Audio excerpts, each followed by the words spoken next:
Bisaya to Tagalog words part 5. So ito yung kailangan nating sabihin pag meron tayong mga bagong kakilala na tao tapos gusto nating makipagkaibigan sa kanila, yung parang magaan yung loob natin sa kanila. So sasabihin natin sa Bisaya, ganahan ko nimo. O, di ba? Ganahan ko nimo. In Tagalog, gusto kita. Okay? So, gagamitin ngayon natin sa sentence. Ganahan ko nimo makipaghiligalaanay. Okay? Gusto kitang maging kaibigan. Okay? Gusto kitang maging kaibigan. Ganahan ko nimo. Di ba? Ganahan ko nimo kay saba kayo ka.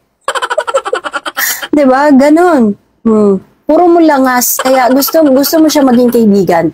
Ayan. O, meron ka na namang natutunan sa akin ng Bisaya words. Kaya kung gusto mo pa ng Bisaya to Tagalog words, nako, eto, follow mo yung Facebook ko, syempre, at huwag mo kalimutang i-like